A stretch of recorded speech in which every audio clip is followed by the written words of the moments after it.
Welcome back students. Law of chemical equilibrium हम लोग discuss कर चुके थे लास्ट वीडियो में। आज अपना नेक्स्ट कंसेप्ट करेंगे, that is the relation between के पी एंड के सी। अभी के पी क्या है और के सी क्या है उसको समझने के लिए सबसे पहले तो हम लोग एक जनरल इक्वेशन को कंसिडर करते हैं। तो ये हमारी कोई जनरल केमिकल इक्वेशन है।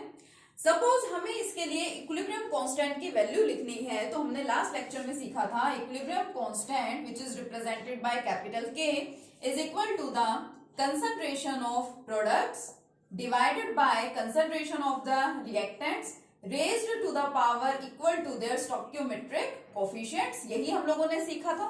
अब देखिए यहाँ स्क्वायर ब्रैकेट लिखा हुआ है। Square bracket here represents the concentration. Concentration का हम लोग सी से रिप्रेजेंट करते हैं, तो इसको मैं ऐसे भी लिख सकती हूँ, K C is equal to this. अब देखिए हमें पता है here C represents the concentration, तो इसी को मैं थोड़ा सा और चेंज करके ऐसे भी लिख सकती हूँ, K C is equal to. अब देखो हम कंसंट्रेशन की बात कर रहे हैं, कंसंट्रेशन जिसको हम कैपिटल सी से रिप्रेजेंट कर रहे हैं। नाउ दिस इज कंसंट्रेशन, ठीक है। किसकी कंसंट्रेशन? सी की कंसंट्रेशन। तो यहाँ पे मैं लिख देती हूँ सी, ठीक है। और इसकी पावर में कौन है? आप यहाँ पे देखिए, इसकी पावर में जा रहा है इसका कोफिशिएंट, तो मैंने लगा दिया इसका कोफिशिएंट। देखिए Here square bracket again represents the concentration, तो मैंने लिख दिया कैपिटल सी जो कि कंसंट्रेशन को शो कर रहा है। किसकी कंसंट्रेशन? प्रोडक्ट डी की कंसंट्रेशन, तो मैं यहाँ पे लिख देती हूँ कैपिटल डी। जिसकी कंसंट्रेशन है वो लिखेंगे नीचे, और पावर कहाँ लिखी जाती है? ऊपर, अपॉन इसी तरीके से C of A small a, C of B and small b. इस तरह से हम यहाँ पे क्या करते हैं, equilibrium constant in terms of concentration हम यहाँ पे क्या कर सकते हैं, रिप्रेजेंट कर सकते हैं। लेकिन एक इंपॉर्टेंट पॉइंट आपको और ध्यान रखना है कि मान लीजिए अगर हमारे रिएक्टेंट्स एंड प्रोडक्ट्स ये प्रेजेंट है गैसियस फेज में या गैसियस स्टेट में, तो देखिए if reactants and products are present in, किस फॉर्म में प्रेजेंट है? देखिए if reactants and products are present in gaseous form, अगर हमारे रिएक्टेंट्स और प्रोडक्ट्स कैसे हैं, गैसियस फॉर्म में हैं या गैसियस फेज में हैं, तो तब क्या होगा? गैसेस के लिए हम कभी भी कंसंट्रेशन की बात नहीं करते, गैसेस के लिए हम हमेशा किसको कंसिडर करते हैं? प्रेशर को। तो यहाँ पे चेंज क्या रहेगा? सिर्फ जहां जहां आपने कंसंट्रेशन टर्म यूज की है वहां वहां उसकी जगह क्या आ जाएगा? प्रेशर आ जाएगा। कब, किस केस की बात कर रही हूं? अगर हम लोग रिएक्टेंट्स एंड प्रोडक्ट्स जो कंसिडर कर रहे हैं, अगर हमारे रिएक्टेंट्स एंड प्रोडक्ट्स प्रेजेंट है गैसियस फॉर्म में, तो ठीक है। देखिए अब जो हमने कंसंट्रेशन लिख रखा है यहाँ पे, उसकी जगह क्या लिख देते हैं? प्रेशर लिख देते हैं। सो हियर के पी, इसका मतलब क्या है ये भी इक्विलिब्रियम कांस्टेंट ही। केसी का मतलब equilibrium constant in terms of concentration, and KP का मतलब equilibrium constant in terms of pressure. तो कंसंट्रेशन जहां जहां है उसकी जगह लगा दीजिए कैपिटल पी यानी कि प्रेशर। देखिए यहाँ मैंने लिख रखा है कैपिटल सी कंसंट्रेशन, उसकी जगह लगा दो प्रेशर। किसका प्रेशर? सी का प्रेशर, और ऊपर उसके जो कोफिशिएंट है जो उसका P of D and small d, P of A and small a and P of B and small b. It represents the equilibrium constant in terms of pressure means Kp, and it represents the equilibrium constant in terms of concentration. ठीक है, वो pressure के terms में equilibrium constant और ये concentration के terms में equilibrium constant. So these are called KP and KC. तो जो हमारा नेक्स्ट टॉपिक है, नेक्स्ट टॉपिक यही है कि what is the relation between KP and KC.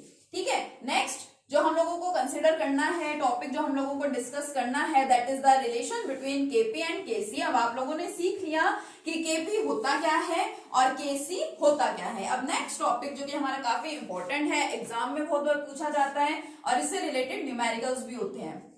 क्या है वो टॉपिक? देखिए रिलेशन बिटवीन केपी एंड केसी। ये जो हमने अभी केपी एंड केसी पढ़ा है, इन दोनों में रिलेशन क्या है? So let us consider a general equation. Suppose यही इक्वेशन मैंने क्या कर ली? कंसीडर कर ली। अब इन दोनों में मुझे रिलेशन चाहिए, तो मैं सबसे पहले क्या करूंगी? मैं सबसे पहले अपनी गिवन इक्वेशन के लिए केपी और केसी क्या होगा उसको सबसे पहले मेंशन करूंगी। तो ये मेरी इक्वेशन है, इसके लिए मुझे अगर केपी लिखना है तो देखो मैं कैसे लिखूंगी? KP is equal to P of, यही क्या था अभी? P of C small C, P of D small d upon P of A small a and P of B small b. It is Kp. और अगर इसी equation के लिए अब मैं Kc लिखूं तो कैसे लिखूंगी? Kc इक्वल टू इसी टर्म्स में लिख लेते हैं, कैपिटल C की टर्म्स में। ठीक है, तो ये हो गया C के लिए, D के लिए, A के लिए एज वेल एज बी के लिए। ठीक है, तो ये क्या हो गया हमारा यहाँ पे केपी एज वेल एज केसी हमने यहाँ लिख दिया। अब देखिए अब हमें क्या करना है, अब हमें केपी और केसी को रिलेट करना है। तो देखिए केपी और केसी को रिलेट करने के लिए हम ये सोचते हैं कि क्या हम लोग प्रेशर और कंसंट्रेशन को एक दूसरे से रिलेट कर सकते हैं। क्या हम लोगों ने कोई ऐसा एक्सप्रेशन पढ़ा है जिसमें हम प्रेशर और कंसंट्रेशन को एक दूसरे से रिलेट कर सकें। तो हम लोगों ने एक इक्वेशन पढ़ रखी है, देखिए स्टेट्स ऑफ मैटर के अंदर फ्रॉम आइडियल गैस इक्वेशन। कौन सी इक्वेशन पढ़ी थी हम लोगों ने, हमने आइडियल गैस इक्वेशन पढ़ी थी। So from ideal gas equation we know PV is equal to NRT, ये पढ़ा था हमने। Pressure volume equal to number of moles, gas constant and temperature. यहाँ पे देखिए मुझे प्रेशर चाहिए तो मैं प्रेशर रहने देती हूँ यहाँ पे और वॉल्यूम को ले जाते हैं एन के अपॉन में। और हमें ये भी पता है number of moles divided by volume is equal to the concentration. तो देखिए यहाँ पे रिलेशन आ गया प्रेशर और कंसंट्रेशन में। अब प्रेशर देखिए हमारे पास चार अलग अलग एलिमेंट्स के लिए या जो भी सब्सटेंसेस प्रेजेंट है उन सबके लिए है, ए के लिए, बी के लिए, C as well as D. तो यहाँ पे ओवरऑल मेरे पास जनरल प्रेशर है equal to C R T. अगर मैं फाइंड करना चाहूँ पी ए तो क्या मैं इसको ऐसे लिख सकती हूँ C A of R T, है ना, बिल्कुल लिख सकते हैं because R is a gas constant and T temperature is also constant. Pressure of A and it is concentration of A. Similarly PB is equal to C B R T, PC is equal to C C R T and PD is equal to C D R T. तो देखिए मेरे पास इस expression से PA, PB, PC और PD इन सभी की values आ गई। तो अब हम क्या करते हैं, हम PA, PB, PC और PD की जगह इन चारों की वैल्यूज पुट कर देते हैं क्योंकि हमने इन्हीं की वैल्यूज को फाइंड आउट किया। तो देखिए यहाँ पे क्या मिला, ठीक है, हमें क्या मिला KP, इसको मैं हटा देती हूँ यहाँ से, इसी के जस्ट नीचे लिख रहा हूँ, आप साथ साथ में नोट डाउन कर लीजिए। ठीक है, समझ लीजिए अच्छे से, फिर नोट डाउन कर लीजिएगा। देखिए Kp is equal to Pc की वैल्यू देखो क्या है हमारे पास, Pc is C of R T. ठीक है, ये हमारे पास Pc की वैल्यू आ गई और ऊपर क्या है, ऊपर है स्मॉल c। Pd की वैल्यू क्या है, देखिए C D of R T और ऊपर क्या है स्मॉल d। सिमिलरली Pa, ठीक है, Pa की वैल्यू लिख ली मैंने ऐसे ही और ऐसे ही मैंने वैल्यू किसकी लिख ली, यहाँ पे देखिए Pb की वैल्यू लिख ली। ठीक है, आया समझ में, बिल्कुल सिंपल सा एक्सप्रेशन। अब इसी को देखिए अगर मैं थोड़ा सा और मॉडिफाई करूं तो मैं कंसंट्रेशन वाली टर्म्स को, मैं इनकी पावर्स को अलग अलग कर देती हूँ। देखिए कंसंट्रेशन वाली terms Kp is equal to ये कंसंट्रेशन टर्म C और ऊपर लिख लेती हूँ इसका स्मॉल c और यहाँ पे साथ ही में RT की पावर क्या लगा देती हूँ C, भाई जो कांस्टेंट है उसके साथ मैंने अलग कर दी और कंसंट्रेशन वाली टर्म के साथ मैंने अलग कर दी। सिमिलरली नेक्स्ट केस में मैंने लिखा CD उसकी पावर स्मॉल d और RT की पावर भी क्या ले ली, स्मॉल d ले ली।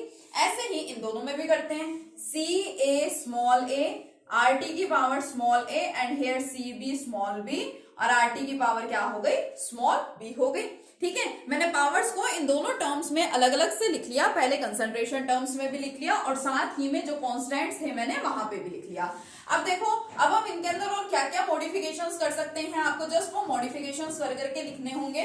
देखिए Kp इज इक्वल टू, अब अच्छे से समझना है इसको, Kp is equal to concentration वाली टर्म्स को सभी को पहले एक साथ लिख लो। देखो C, ठीक है, ये वाली टर्म लिख दी, साथ में ये वाली टर्म लिखो डिवाइडेड बाय कंसंट्रेशन ऑफ ए वाली एंड कंसंट्रेशन ऑफ बी वाली। अब देखिए बच क्या गया, कांस्टेंट टर्म उसके ऊपर उसकी पावर और इसके प्रोडक्ट में ही तो ये वाली टर्म है। ठीक है, इसी तरह से इसके प्रोडक्ट में ये वाली टर्म है। तो आपको पता है कि जब यहाँ पे बेस सेम होता है, बीच में मल्टीप्लीकेशन का साइन होता है तो पावर्स क्या हो जाती है, ऐड हो जाती है। तो हम इसको कैसे लिख सकते हैं, देखिए आर टी की पावर C प्लस डी लिख सकते हैं। सिमिलरली अपॉन में क्या हो जाएगा, आर टी की power A plus B, powers मैंने क्या कर दी, ऐड कर दी। क्यों, क्योंकि बेस यहाँ पे क्या है, सेम है और बीच में इनका प्रोडक्ट हो रहा है, मल्टीप्लीकेशन हो रहा है। अब देखिए ये वाली टर्म हमारी क्या थी, इसको हमने इक्वल लिख रखा था KC के, तो देखो क्या मिला, KP is equal to KC R T की पावर, आर टी की पावर देखो C प्लस डी तो यहाँ पे है। अब मैं इस पावर को ऊपर लेके जाऊंगी तो ये सब्ट्रैक्शन में हो जाएगा minus of A plus D और C plus D and A plus B क्या है, देखिए ये C plus D number of moles of products and A plus B क्या है, number of moles of reactants. तो प्रोडक्ट्स में से रिएक्टेंट्स के मोल सब्ट्रैक्ट करेंगे, इट मींस क्या आ जाएगा, change in number of moles आ जाएगा। तो इसको क्या लिख सकते हैं, so this is equal to KP is equal to KC R T की power delta N, where delta N represents the change in number of moles. ठीक है, तो ये क्या है आपका, it is the required relation between KP and KC. क्या relation है दोनों में, देखिए KP is equal to KC R T की पावर डेल्टा एन। ठीक है, क्या मतलब है इसका, केपी का मतलब equilibrium constant in terms of pressure, KC का मतलब equilibrium constant in terms of concentration, R का मतलब कैपिटल आर का मतलब गैस कांस्टेंट, कैपिटल टी का मतलब टेम्परेचर, डेल्टा एन का मतलब क्या है, change in number of moles. Change in number of moles मतलब number of moles of products minus number of moles of reactants. ठीक है, काफी इंपॉर्टेंट रिलेशन है हमारा, जो हमसे मोस्टली एग्जाम्स में 2 या 3 मार्क्स में पूछा जाता है। ठीक है, 2 मार्क्स में भी पूछा जा सकता है और कई बार 3 मार्क्स में भी इसको पूछते हैं विद न्यूमेरिकल, और साथ में इसी कंसेप्ट के ऊपर कोई न्यूमेरिकल भी आपसे पूछा जाता है। ठीक है, तो चलिए सबसे पहले इसका एक न्यूमेरिकल देखते हैं इसके साथ ही। यस, देखिए न्यूमेरिकल, क्या न्यूमेरिकल गिवन है आपको, फॉर द इक्विलिब्रियम दिस, ये कोई इक्विलिब्रियम आपको दे रखा है, Kc is 3.75 into 10 raised to the power -6। Equilibrium constant in terms of concentration आपको इस पर्टिकुलर इक्विलिब्रियम के लिए गिवन है this one, at 1069 kelvin temperature. Calculate Kp for the reaction at this temperature. इसी टेम्परेचर पे आपको Kp की value find करनी है। तो सीधा सीधा आपको यहाँ पे पता चल रहा है Kc एंड Kp, यानी कि आपको यहाँ पे क्या लगाना है, relation between Kp and Kc। तो बताइए सबसे पहले देखिए क्या रिलेशन है यहाँ पे, Kp is equal to Kc R T की पावर डेल्टा एन, यही हम लोगों ने भी यहाँ पे पढ़ा है। ठीक है, अब यहाँ पे Kp तो आप लोगों को फाइंड आउट करना ही है, उसके अलावा हमें गिवन है Kc, कितना गिवन है, 3.75 into 10 raise to the power -6। ठीक है, टेम्परेचर हमें गिवन है 1069 kelvin. Now what about delta N, delta N का मतलब change in number of moles, मतलब number of moles of products minus number of moles of reactants. देखिए products के mole कितने हैं, प्रोडक्ट में 2 mole of this and 1 mole of this, तो number of moles of product है हमारे पास 3 and number of moles of reactant हमारे पास देखिए कितने हैं, 2। So delta N will be equal to number of moles of products minus number of moles of reactant, यानी कि change in number of moles will be equal to 1। Delta N हमें यहाँ पे कितना मिल गया, देखिए 1 मिल गया। Now what about value of capital R, capital R हमें पता है क्या होता है, गैस कांस्टेंट है, लेकिन गैस कांस्टेंट की भी डिफरेंट वैल्यूज आप लोगों ने देखी है। तो यहाँ पे हमें आर की वैल्यू कौन सी लेनी होती है, सिंपल सा, अब तक हम लोगों ने क्या पढ़ा है कि कैपिटल आर की वैल्यू देखिए क्या होती है, 0.0821 लीटर एटमॉस्फेयर पर केल्विन पर मोल। अगर आपका टेम्परेचर केल्विन में है, ठीक है, वॉल्यूम है आपके पास नहीं, वो लीटर में है, और प्रेशर क्या है, एटमॉस्फेयर में है, तो आर की वैल्यू लेनी होती है आपको ये। अब मान लीजिए एटमॉस्फेरिक प्रेशर की जगह प्रेशर आपको गिवन हो बार में, तो कैपिटल आर आप लोग क्या लेते थे, 0.0831, 2 की जगह क्या हो जाता था, 1 हो जाता था, लीटर बार पर केल्विन पर मोल। और यहाँ पे देखिए अगर Kp और Kc, ठीक है, Kp और Kc दोनों में से किसी की भी वैल्यू सपोज आपको गिवन है एंड इट इज डायमेंशनलेस, उसकी कोई भी डायमेंशन गिवन नहीं है, ठीक है, मींस कोई भी उसकी यूनिट अगर आपको गिवन नहीं है, तो आप r की वैल्यू कौन सी यूज करते हैं, यही वाली यूज करेंगे। तो r हमें यहाँ पे यही लेना होता है, 0.0831 लीटर बार पर केल्विन पर मोल। तो देखिए रिलेशन में पुट कीजिए, Kp हमें फाइंड आउट करना है, so Kp will be equal to Kc, Kc कितना है, 3.75 into 10 raise to the power -6 into, ठीक है, RT और उसकी पावर डेल्टा एन। तो R क्या है, देखो हटा देती हूँ इसको यहाँ से, R हमें यहाँ पे क्या लेना है, 0.0831 लेना है, ठीक है, तो 0.0831 into temperature given is 1069 kelvin और इसकी पावर डेल्टा एन क्या है 1। तो आप इसको क्या करेंगे, सिंप्लीफाई करेंगे, सोल्व कर लेंगे और आपको यहाँ वैल्यू किसकी मिल जाएगी, वैल्यू मिल जाएगी आपको Kp की। पहले आर और टी को क्या करेंगे, मल्टीप्लाई करेंगे, उसके बाद इसको सिंप्लीफाई करेंगे। तो आप इसको सोल्व करेंगे तो आंसर आपको यहाँ पे मिलेगा approx 3.33 into 10 raise to the power -4, ठीक है, अप्रोक्स इतनी वैल्यू आपको यहाँ पे मिलेगी। तो आप इसको क्या कर लेंगे, कैलकुलेट कर लेंगे, सोल्व कर लेंगे, ठीक है। तो हमारा काफी इंपॉर्टेंट कंसेप्ट था कि Kp और Kc में क्या रिलेशन होता है, ठीक है, और इसी से रिलेटेड न्यूमेरिकल्स जो हैं ये आपको सोल्व करने हैं। ये न्यूमेरिकल आपका एनसीईआरटी बेस्ड न्यूमेरिकल है, ठीक है। इसके बाद हमारा जो नेक्स्ट कंसेप्ट है that is the characteristics of equilibrium constant. कि हम लोगों ने इक्विलिब्रियम कांस्टेंट तो पढ़ा है, अब इस इक्विलिब्रियम कांस्टेंट की क्या क्या कैरेक्टरिस्टिक्स होती हैं, ठीक है, नेक्स्ट वीडियो में हम इसको डिस्कस करेंगे। Thank you.